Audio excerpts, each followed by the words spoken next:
Okay, we're going. Okay, exciting times. JP, we're doing this first vid that we've done on the Super Over podcast. We're treating people with a bit of video to get away from audio. And we're just chatting on a Sunday afternoon. We've both had a bit of a bit of a nap this afternoon, but we're waking up now. Yeah, my nap was a little bit interrupted, unfortunately. I'm sure people would have seen on my social media platform. My wife is absolutely hooked on this new app, TikTok, man. And it's weird, like today was a day where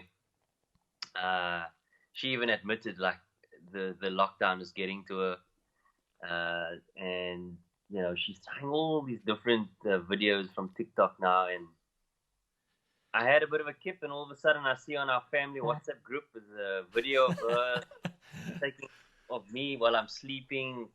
Oh my goodness! Anyway, bit of fun, and it's been good joy here. Yeah, but you're taking the word Sabbath and rest to another level there, having a kip, but it doesn't sound like there's anywhere safe in the JP household right now from TikTok. Anyway. Yeah, man, it's. I don't know how to put it. She's just obsessed with it, and the cool thing is that she's really enjoying it. Bit of fun, and she's come up with some cool stuff to share on social media, and people have responded pretty well about it because, yeah, I think it's very unique in a way in terms of the thing that she does.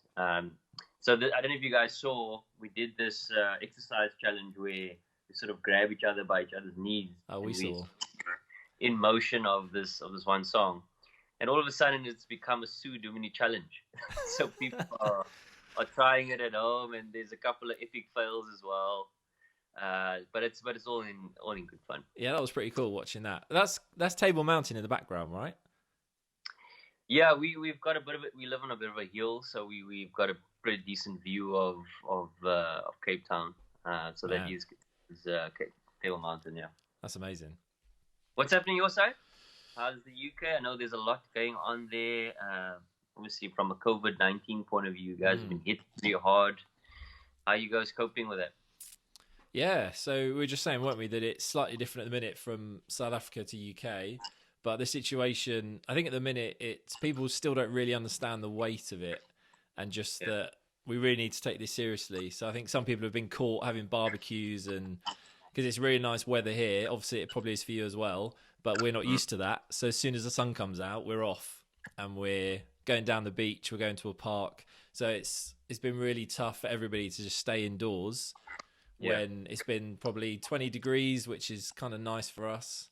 But yeah, the instructions are don't go outside unless you have to, and you're allowed one form of exercise a day. So a little run around the block. Can't go too far, but they're now saying we might clamp down on that as well. So it's going to be down to the home gym and trying to use all our resources to try and stay fit. So yeah, it's a bit of a weird time. Everyone just, I think, getting to the point now where it's hitting home. And I suppose you guys in South Africa, you're slightly behind us, aren't you? In that you've got fewer cases. It's a bit earlier, but you're probably thinking 3 or 4 weeks' time you might be where we are. So I suppose the more seriously you take it, the quicker, the better, I suppose. Yeah, and I think the challenge from our point of view is the townships, and because the infrastructure is not very good in there, and you know you have these small kind of shacks or huts, if you want to call it that, where you're having probably 5 square meter, 10 square meter shacks, and you've got like 4 or 5 people living in there. I mean, how do you stay at home in a space like that? It's quite tough. Yeah. So those are the kind of unique challenges that we face. So I guess the worry from a South African point of view, if this virus hits the townships or the communities that are, you know, overpopulated, and there's been a lot of talks and news about the fact that, from a South African point of view, this is probably the calm before the storm. But you know, we're obviously hoping and praying that it doesn't escalate too far. It's trying times in the world, man, and we certainly need to take it seriously and adhere to the regulations from from all over. And if you think of UK's point of view right now, I'm guessing that there's probably an official full-on lockdown on its way. Would you say? Yeah, definitely. I think they use the word lockdown already, but Yeah. yeah, I think they've been threatening taking away that one exercise a day, and like all the non-essential travel. If you try and go on holiday somewhere in the UK at the minute and just get in your car, there'll be a checkpoint and they'll just say, "Mate, turn around, go home." So yeah, it's not really free to travel, and it's getting to the point where everyone just needs to stay in. Maybe go out once a fortnight for a food shop or something like that.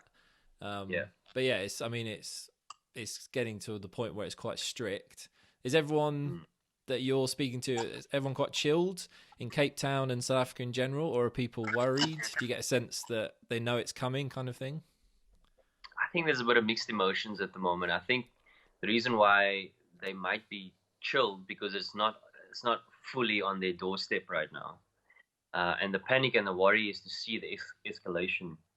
And the interesting stat that we've seen now, particularly on the news. So I think day 10 of an official lockdown, right? And the first week there was 17,000 arrests for not adhering to the rules and regulations that the president has put in place.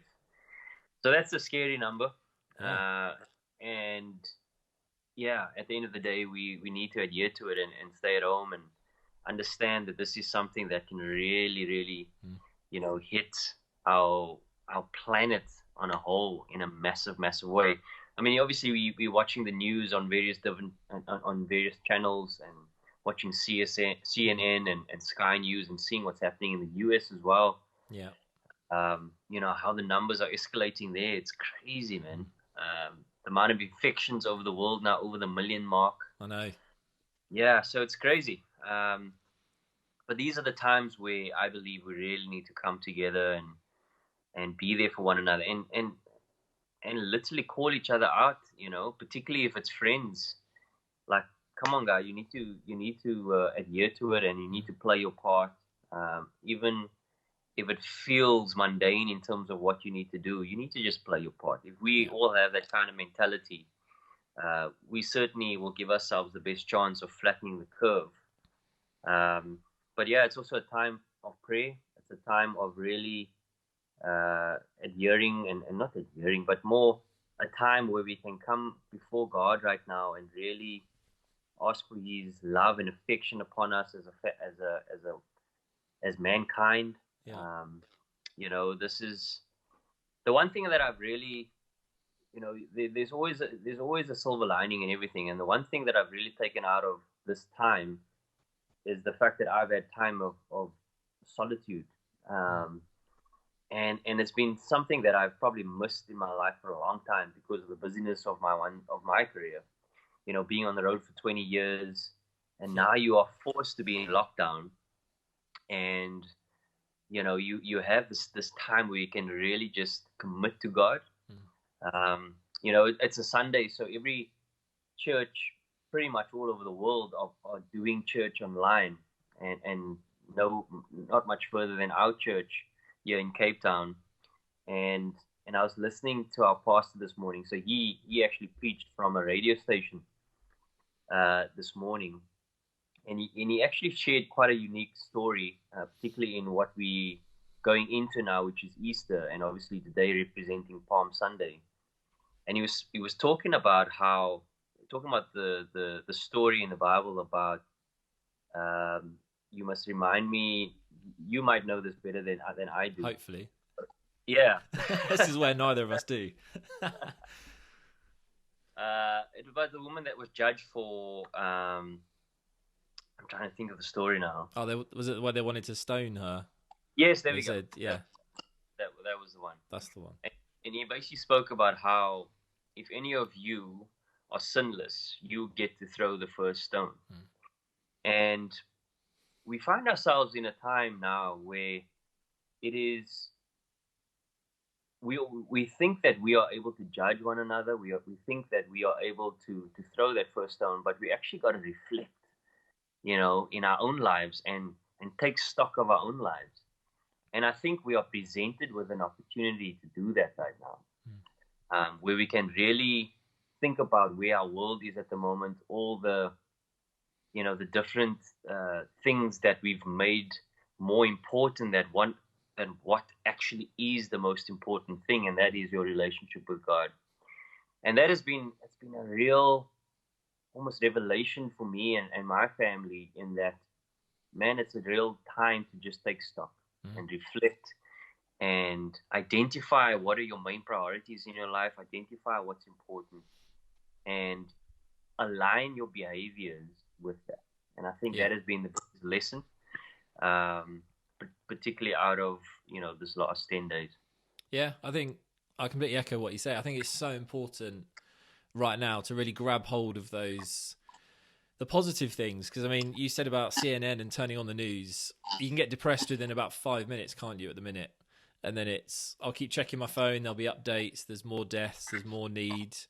Actually, and I think that's the importance of having a faith like yours and being connected to a church like you are, is Yeah. that we can really get together. And especially, it's Sunday today, so church is not happening as it normally does, but we're all going online, aren't we? Virtual church, which Yeah. is, I don't think anyone's saying it's the same, and we all miss community just as much as everyone misses community.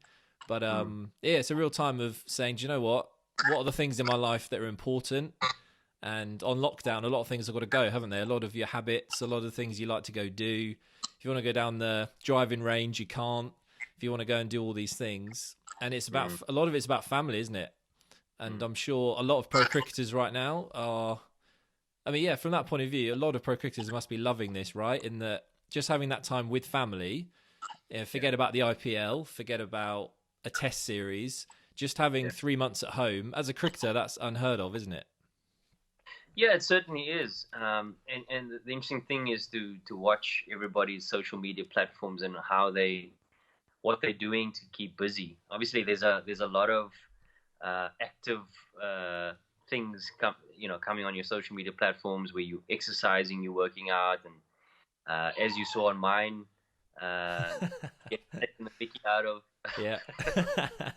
all these various challenges that are being shared across the different platforms.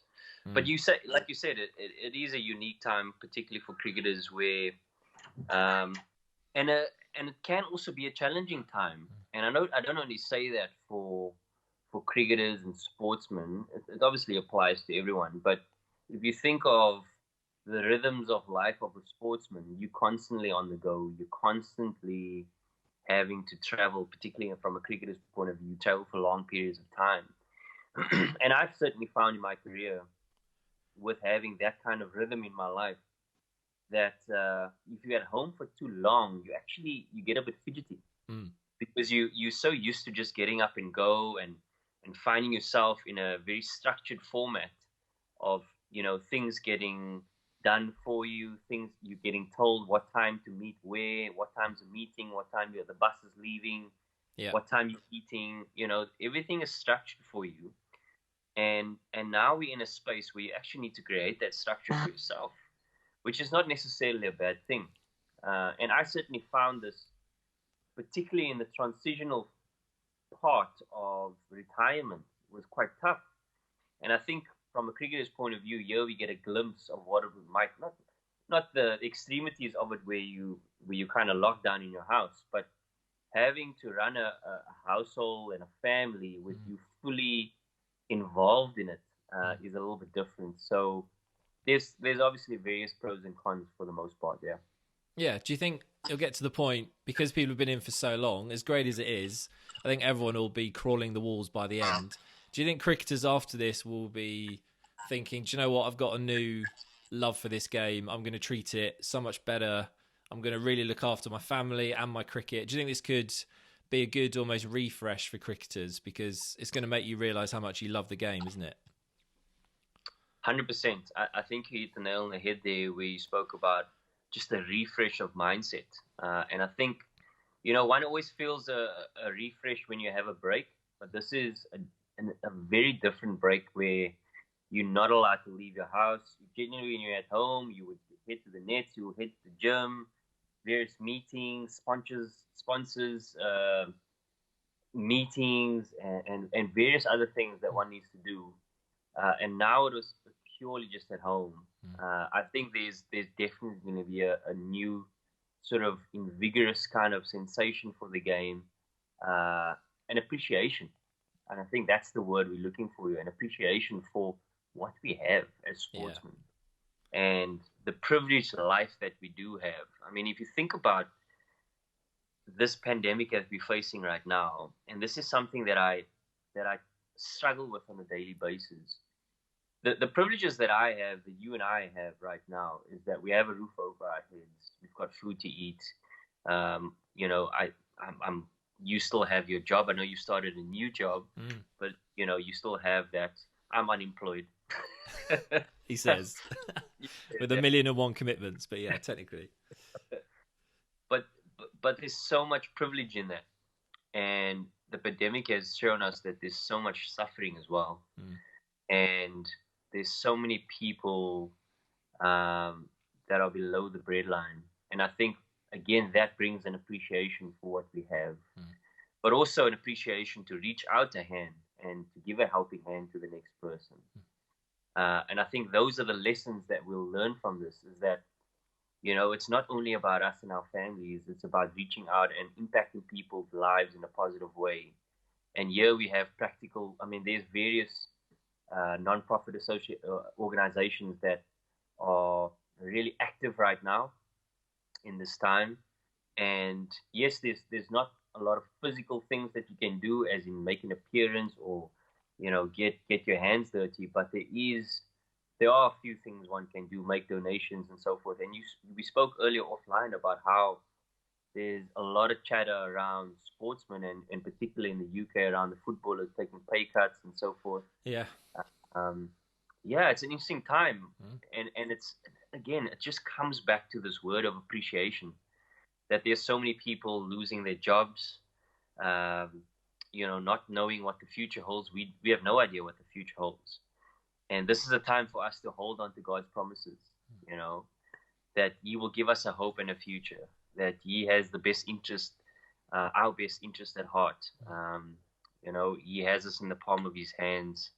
So those are the promises that we want to hold on to in these times, particularly in challenging and testing times, because this is where our faith gets tested. Are we going to run for the hills and try and do things in our own strength, or are we going to, you know, lock our heels in the ground and say, you know what, I believe and I trust and I have faith that God is going to come through. And I'm reminded, and I've shared this so many times, of Romans 8:28. You know, and that's something that has been a foundation for me. That scripture about Him using all things for the good of those who love Him and are called to His purposes. And these are the times where we're really going to be tested in that. So how are you coping, JP, without any sport?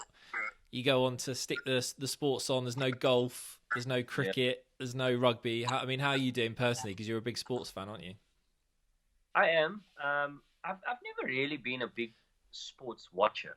I like a lot. So I like going to various events. But the thing for me, what I've found in this time is that, again, we speak about change rhythms. I've tried to create new habits for myself in waking up a little bit earlier, and we speak about our first fruit in the day. You know, what are we going to give our first fruit to in the day? Is it going to be you picking up your phone? Is it going to check your WhatsApp messages? Is it going to be Instagram, Twitter, TikTok? Yeah. Now, and I'm trying to create a habit where I actually give my first fruit to God. And that has been something very new for me, because something that is very strong in my life is prayer. And the thing about prayer, we can pray anywhere and any time. Whether you're driving your car, whether you are sitting in a quiet place, whether you're having a conversation, prayer is relevant in any time of your day. But really sitting in a quiet space and connecting and hearing that inner voice within yourself, you know, God speaking to you, is what I'm trying to create in terms of a habit for myself. And it's been amazingly powerful to be in that space, actually getting up early, making a cup of coffee, you know, doing some devotional work, meditating on the word, sitting in prayer, and really just connecting with God on a real one-on-one level. I was speaking earlier about the sermon from our pastor on radio this morning, and if you think back to that story about if anyone is sinless, let him cast the first stone. And as the people that were standing around them, they dropped their stones as they knew that they could not cast that stone. They all walked away. And the reality was, this woman was then left with the person that was sinless, and that was Jesus Christ. So if we think about what this time has presented for us, it is exactly that. It is exactly the fact that we are left with Jesus Christ and just your relationship with him. He's the one that was sinless, and that's a special moment in one's life. Yeah, massively. But I think it is a mentality thing, though. You've got to focus on the positives. And like you just said there, even if it's something as simple as I'm going to get up during this lockdown half an hour earlier so that I can actually stop, get in front of my Bible, have some breakfast. Like, I always try and couple my breakfast with Bible because I love food and I'm never going to not have breakfast. So I figure if I like pin it onto some Weetabix, I can't not have the Bible. So that's like my only way of making sure, which is pretty sad. But, you know, I think there's so many positives we can take in, like you said, getting routine, actually doing more exercise, because, you know, our health's going to be in danger if we don't. So I think so many good routines could come from this. But it is a scary time at the same time. But when you've got something to put your faith into, then it makes a massive difference. And that's why Sundays is such a good day at the minute, because you get to connect, do some kind of online church, and just kind of be part of the community. And so many people need that right now. So many people are isolated and alone.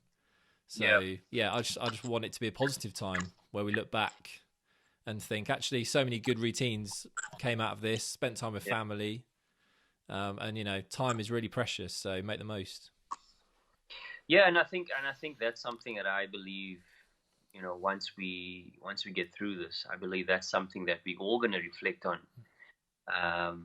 You know, we often have a conversation in our household about 10, 15 years from now, hopefully, God willing, we're still around. And, you know, you're going to talk to your kids about, I mean, I've got a 4-year-old and a 1-year-old that wouldn't really understand the dynamic of what this lockdown is all about. And you will speak to them about the pandemic that we went through and what experience that brought for us. And, you know, what an amazing thing it would be to actually share some positives that came out of it. Where our family was had this opportunity to really spend some quality time together. I'm pretty sure that this time is also going to bring restoration for families, restoration for relationships. But also the reality of it is that we're also going to see a couple fall along the wayside. If we're not conscious of our relationships and how important they are, and having Christ at the center of them, you know, we are up against it. So we have to understand, you know, what we're up against. But there's definitely many positives that we can take out of it, and hopefully we can share those stories along the generational line of our families. Yeah, and I suppose that's what we're trying to do here, isn't it? Just catch up, have a chat, and hopefully, even if it's just one piece of hope or an idea that comes out of this, that just make people think, how can I best use this week coming up? Then that's a win, really, because we're all in this together. 100%. And if, like I mentioned earlier about these habits that I've been very conscious of, and I think if that's something that we can really put our mind and focus to, what do I want to take out of this as a positive, and really set my mind on it, very simple and unique in a way that is going to apply and create a lot of positivity in my life, then why don't we start with that? Boom.